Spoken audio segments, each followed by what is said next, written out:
बिस्मिल्लाहिर्रहमानिर्रहीम अस्सलाम वालेकुम रहमतुल्लाहि वबरकातुहू everybody welcome back to my channel. आज की वीडियो एक वर्चुअल जॉब फेयर के बारे में हो रही है और क्योंकि ये टाइम सेंसिटिव है तो हम इसलिए मैंने सोचा कि जी एक मुझे क्वेश्चन आंसर पे भी वीडियो बनानी थी। बहुत सारे क्वेश्चंस आए हुए लेकिन पहले हम इस पे बात कर लेते हैं जो कि टाइम सेंसिटिव है और उसके बाद मैं आप लोगों के बहुत सारे क्वेश्चंस के आंसर करने वाली हूँ जो कि आपके कमेंट सेक्शन में मौजूद हैं।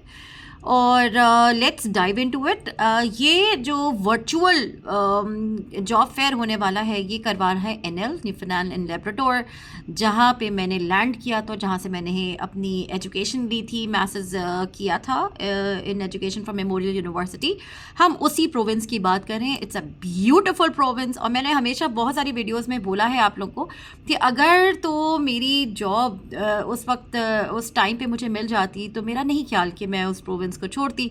नाउ देखें, वर्चुअल जॉब फेयर्स की जब हम लोग बात करते हैं तो ऑब्वियसली जब आपको कहीं पे भी जिस प्रोविंस में जॉब मिलती है आप वहाँ मूव हो जाते हो और वही काम मैंने किया था। मुझे मैनिटोबा में जॉब मिली और मैं यहाँ पे मूव हो गई after graduating. Now the thing is कि जब आपके पास चॉइसेस नहीं होती हैं तो आपको वो करना पड़ता है जहाँ पे आपको जॉब प्रॉस्पेक्ट दिखाई देते हैं, ठीक है ना। लेट्स सपोज अगर हम एनएल की बात कर लेते हैं कि जी एनएल किस टाइप का प्रोविंस है, क्या मैं ये वर्चुअल जॉब फेयर अटेंड करूं तो उसका मुझे क्या फ़ायदा होने वाला है, इज़ इट वर्थ इट और नॉट, और ऑफ ऑल दैट स्ट्रगल जो आपको इसके रजिस्टर करने में, इसको अटेंड करने में और होप्स हाई करने में थोड़ा बहुत लगानी पड़ेंगी, क्या ये is it all worth it. देखिए याद रखिएगा, देखिए किस्मतों के खेल होते हैं। नंबर वन मैं हमेशा बोलती हूँ इट्स योर लक। बहुत बहुत टैलेंटेड लोग, बहुत क्वालिफाइड लोगों को मैंने ना कुछ करते हुए देखा है और बहुत एक एवरेज लोगों को मैंने बहुत अच्छे अच्छे पोस्ट पे बैठे देखा है। तो याद रखिएगा it's not only your qualification, it's not only your experience what you are bringing to the table. ऐसा नहीं है, आपकी लक बहुत बहुत बड़ा मेजर फैक्टर है ना। ये वर्चुअल जॉब फेयर होने वाला है एनएल में। एनएल ने एक series of job fairs start किए थे, वर्चुअल जॉब फेयर्स, जिसमें इन्होंने अफ्रीकन कंट्रीज़ के लिए किया था जो अक्टूबर 25 को हो चुका है। फिर उन्हें यूरोप और सेंट्रल एशिया को करा था जिसके लिए वो नवंबर 16 को वो हो चुका है। अब हम यहाँ पे बात कर रहे हैं मिडिल ईस्ट और साउथ एशिया के लिए ये वर्चुअल जॉब फेयर है जिसके लिए आपको रजिस्टर करना होगा। ये हो रहा है इंशाअल्लाह ताला जनवरी 24 2024 को और ये होगा गल्फ टाइम के मुताबिक 6 बजे शाम को, लाइक 6 PM GST यानी gulf standard time. Canadian time की बात करो तो 10:30 बनता है। मैं आपको एग्जैक्ट टाइमिंग्स बता दूंगी। न्यूफाउंडलैंड की बात अगर आप करते हैं तो इसमें यह बनता है 10:30 AM। I am repeating my self, 6 PM GST gulf standard time, जो कि एनएल का टाइम बनता है 10:30 AM। नाउ इसका प्रोसीजर क्या है, ये क्यों हो रहे हैं, ये इसके बारे में मैं थोड़ा सा बैकग्राउंड दे देती हूँ। वीडियो में बहुत शॉर्ट बनाऊंगी, टू द पॉइंट बात करूँगी। नाउ हम ये ऑब्वियसली जब आप जब जॉब फेयर्स करते हो तो इसका मतलब ये होता है कि जो आप विद इन द कंट्री या with in that country city आपको लोग नहीं मिल रहे आपके पर्टिकुलर जो भी जॉब पोस्टिंग्स के लिए, तो आप क्या करते हो, एम्प्लॉयर्स की बात कर रहे हो, आप चाहते हो कि चलो ठीक है अगर मुझे इंटरनेशनली कोई बंदा मिलता है तो मैं उसको हायर कर लूँगा। नाउ अगेन इन्होंने बहुत क्लियरली मेंशन किया हुआ है कि जी एम्प्लॉयर्स को दे आर इनकरेजिंग कि जो कंपनीज़ हैं जो है वो इस फेयर को अटेंड करें। इसी तरह से इंटरनेशनल कैंडिडेट्स को ये लोग इनकरेज कर रहे हैं कि वो लोग भी अटेंड करें। नाउ द थिंग इज़ कि कौन से ऐसे ऑक्यूपेशंस इन डिमांड हैं जिनका आपको मालूम होना चाहिए, जिन पे ये फोकस करेंगे, तो वो मैं आपको बता दूँ, वो आप सुनिए गौर से। और this is very very important for all those people जो इन ऑक्यूपेशन से बिलोंग करते हैं। एक तो है एविएशन, दूसरा health care, early childhood education, technology and hospitality. I am repeating myself, aviation, health care, early childhood education, technology and hospitality. तो वो सारे लोग out there who are doctors और नर्सेज या जो भी हेल्थ केयर सेक्टर से belong करते हैं उनके लिए इट्स अ गुड अपॉर्चुनिटी। इसके अलावा क्योंकि मैं खुद वहाँ रह चुकी हूँ, मुझे पता है डॉक्टर्स की अच्छा ज़रूरत है, नर्सेज की भी डेफिनेटली होगी, यानी मेडिकल फील्ड से रिलेटेड लोगों की ज़रूरत है। अर्ली चाइल्डहुड एजुकेशन का उन्होंने स्पेसिफिकली जिक्र किया है, तो आप सोच सकते हैं कि जो अर्ली चाइल्डहुड एजुकेटर्स हैं उनको भी यहाँ पर जॉब मिल सकती है। There is no harm in trying your luck, आगे अल्लाह मालिक है। और अगेन मैं आपको सिर्फ इन्फॉर्म कर सकती हूँ जॉब मिलना ना मिलना ये डिपेंड्स ऑन कि उनकी क्या पॉलिसी है अबाउट इंटरनेशनल जो भी कैंडिडेट्स हैं, ठीक है ना। तो इसमें मैं आपको ज़्यादा इन्फॉर्म नहीं कर सकूँगी कि उनकी क्या क्या वो आपको वर्क परमिट देंगे नहीं देंगे। अगर आपको बुला रहे हैं तो डेफिनेटली उन्हें देना भी चाहिए, लेकिन क्या जॉब मिलने के चांसेस है इसके बारे में मैं आपको कुछ कह नहीं सकूँगी, ठीक है। टेक्नोलॉजी यानी आईटी सेक्टर से हॉस्पिटैलिटी, इसके अंदर आपके पास शेफ्स भी आ जाते हैं। इसके अलावा आपके जो होटल इंडस्ट्री में जो जो काम कर रहे हैं उन सब का काफ़ी चांस बनता है इसके अंदर। Again it depends on your luck, और उनके जो प्रोसीजर्स हैं, उनके जो प्रोटोकॉल्स हैं, उसके बारे में तो वही जानते हैं। इसीलिए तो ये वर्चुअल जॉब फेयर है जिसमें आप अपने क्वेश्चंस पूछ सकते हैं और क्लैरिफाई कर सकते हैं सिचुएशंस को। बहुत सारे कन्फ्यूजन जो आपके दिमाग में है उनको क्लियर करने के लिए इट्स नेसेसरी कि आपको जॉब मिले ना मिले, आप इसको अटेंड ज़रूर कीजिए ताकि आपकी नॉलेज इंक्रीज़ हो, आपको एक आइडिया मिले what they are looking for, क्या क्वालिटीज़ क्या क्वालिफ़िकेशन वो ढूंढ रहे हैं कैंडिडेट्स में।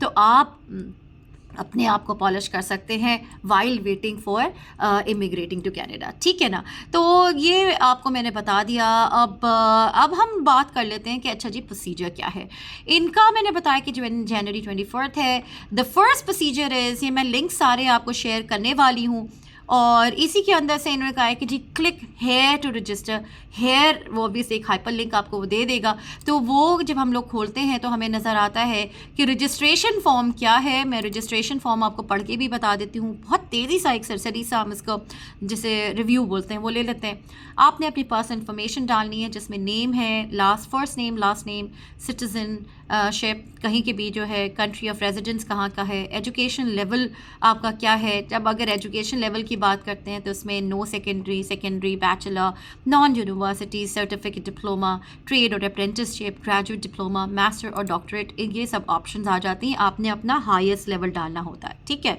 वर्क एक्सपीरियंस में आप अपना वर्क एक्सपीरियंस लिखोगे, ठीक है। ये पूरा एक स्लॉट दिया हुआ है, ब्लैंक है जिसके अंदर आपको फिल करना है, राइट। मतलब you just have to write, there is no drop down menu जिसमें से आपको चूज़ करना है, इसमें से आपको सिर्फ राइट करना है। I hope you understand. एक ड्रॉप डाउन मेन्यूज़ होते हैं जिसमें से आपको सिलेक्ट करना होता है आंसर।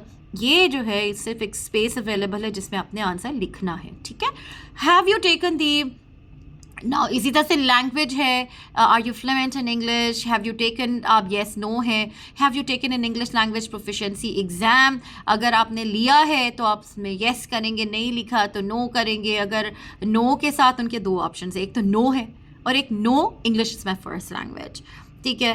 तो अगर आप कहते हो कि जी English is my first language, तो इसके अंदर लिखा है कि जी फॉर इमिग्रेशन पर्पसेस ब्रैकेट में you may still required to submit proficiency exam results.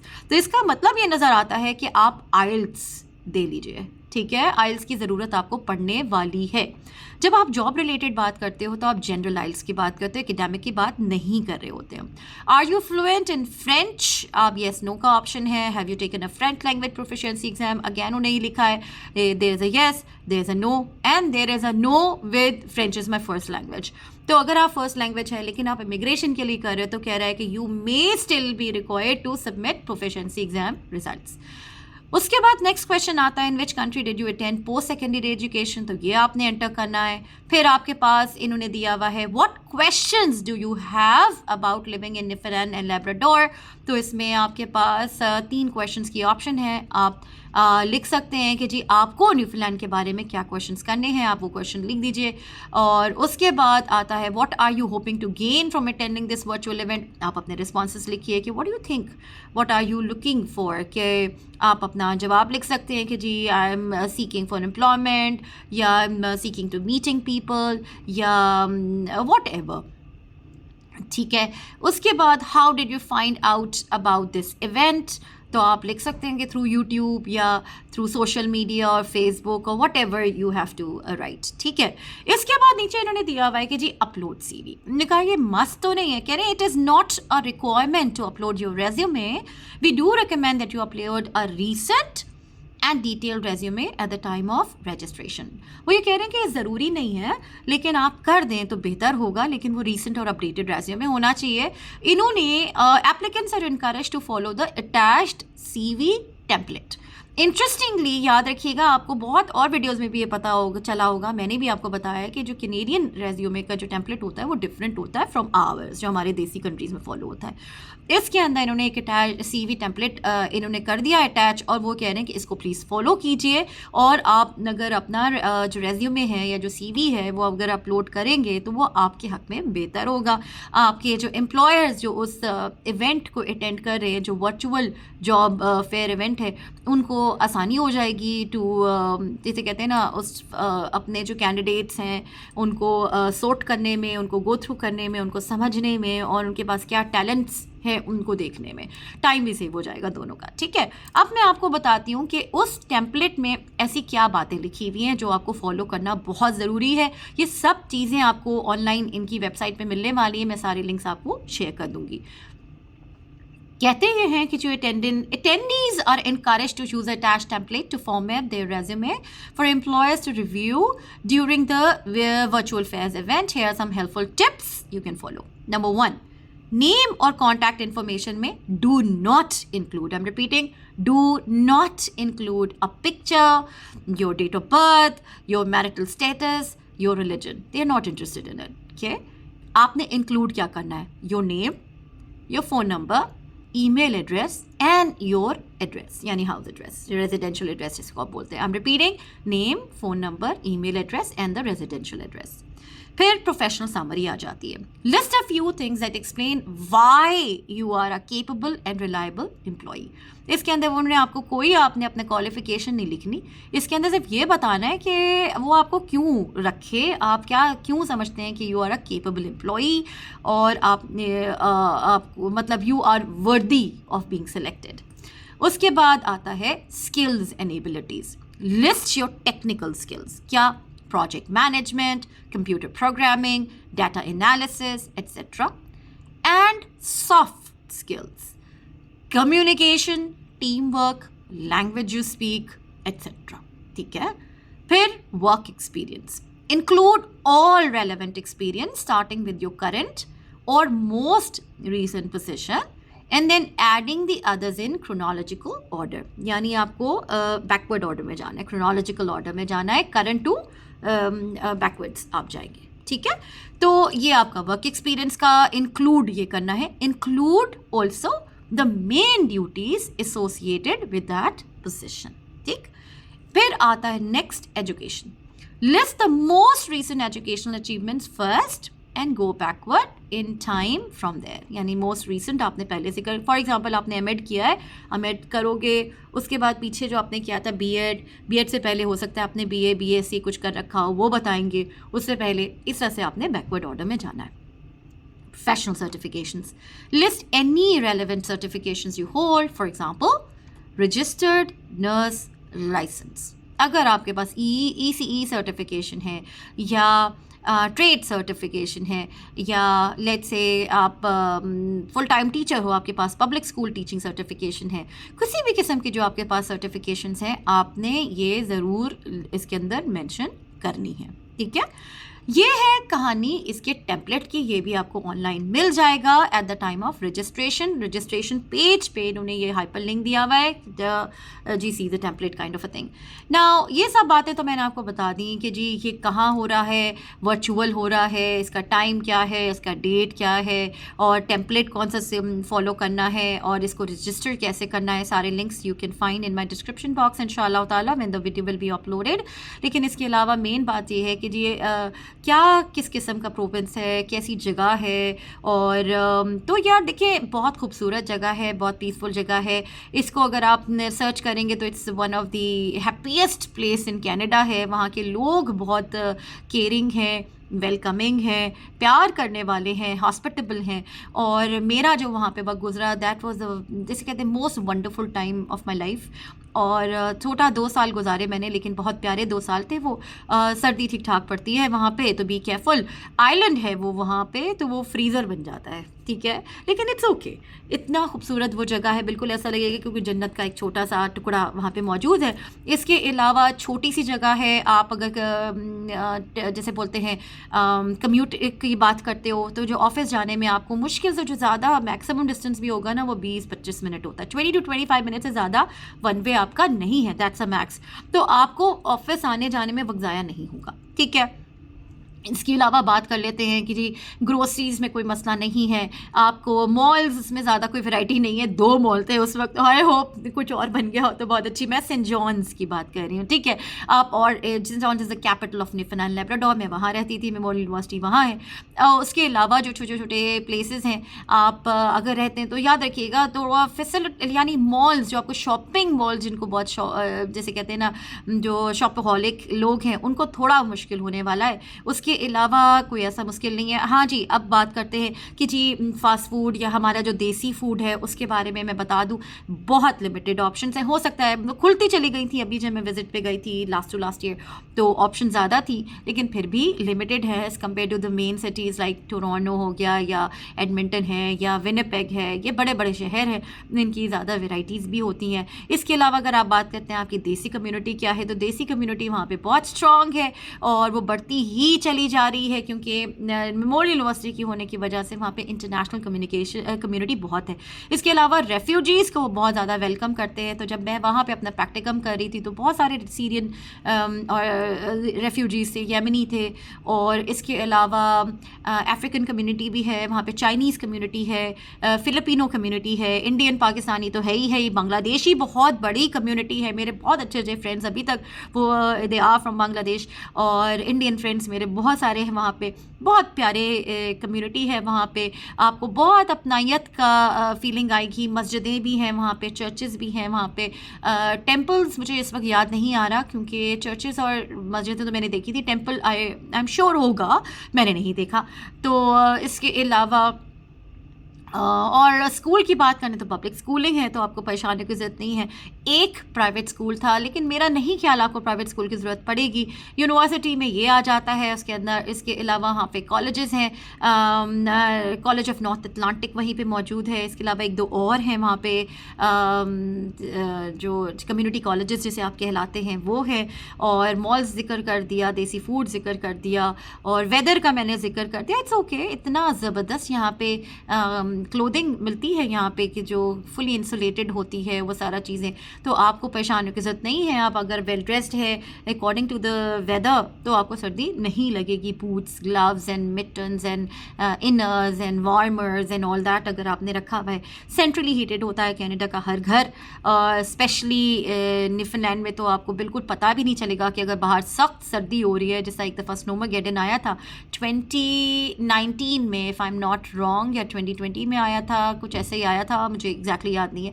तो जब आया था तो उसमें सब कुछ बंद हो गया था। 2020 में आया था, डेफिनेटली 2020 में आया था, तो स्नोमागेडन के हाल आया था, 10 दिन के लिए पूरा सिटी बंद हो गया था। लेकिन वो फिर रिकवर भी हो जाता है, ये कनाडा है तो यहाँ पे रिकवरी बहुत जल्दी हो जाती है, ठीक है ना जी। तो ये सारी मैंने आपको बातें बता दी, कम्यूट बहुत आसानी से बता दिया, इसमें वक्त बर्बाद नहीं होगा जैसे टोरंटो या बड़े और सिटीज़ में होता है कि जी 1-1 घंटा, 2-2 घंटा, 3-3 घंटे आप सिर्फ ट्रैवल ही कर रहे हो, ये नहीं होगा। पब्लिक ट्रांजिट वहाँ पे मौजूद है, हेल्थ फैसिलिटीज़ वहाँ पे मौजूद हैं, यूनिवर्सिटी तो है ही, और high schools, elementary, kindergartens, everything is there, day cares are there. और बस और क्या मैं आपको बताऊँ, अगर वही बात है, किस्मतों के खेल होते हैं, अल्लाह ताला को बेहतर मालूम होता है कि आपके लिए बेहतर कौन सी जगह है। तो मैं तो वहाँ नहीं रह सकी, लेकिन अगर आपको लगता है कि आप वहाँ जाना चाहते हैं तो जाइए। लेकिन याद रखिएगा आजकल हाउसिंग का थोड़ा क्राइसिस चल रहा है, तो हाउसिंग के क्राइसिस को भी वो I am sure they will handle it soon and they should, क्योंकि अगर वो लोगों को बुला रहे हैं, क्योंकि उनका टारगेट बड़ा ज़बरदस्त है। मैं आपको टारगेट बता दूं, उनका टारगेट है कि जी बाय ईयर 2026 वो चाहते हैं कि जी हर साल वो 5100 न्यू कमर्स को वेलकम करें। तो अगर आप इतने लोगों को बुला रहे हो तो हाउसिंग का भी उन्हें कुछ करना चाहिए, जो कि आजकल बहुत ही सेंसिटिव टॉपिक है, बहुत ही इशू चल रहा है हाउसिंग को लेके। तो आई होप आप जब तक पहुँचें और आपको जॉब मिले तो ये चीज़ें सॉर्ट आउट हो चुकी हों। तो इंशाल्लाह I hope, wish and pray कि जो भी आपके हक में बेहतर हो वो हो। आपको बिल्कुल मेरी सजेशन ये होगी कि अगर आप इंटरेस्टेड हैं इस वर्चुअल जॉब फेयर में तो जल्द से जल्द अपना रेज्यूमे अपडेट कीजिए, इस टेम्पलेट के अकॉर्डिंगली बनाइए और अपलोड कर दीजिए, और ज़रूर अटेंड कीजिए। It will be a very good experience, ठीक है, और एक बड़ा आई ओपनर होता है, ठीक है। इंशाल्लाह ताला नेक्स्ट वीडियो मिलेंगे। Don't forget to like, share and subscribe to my channel. मुझे मेरी फैमिली को दुआ में याद रखिएगा। अस्सलाम वालेकुम व रहमतुल्लाहि व बरकातुहू।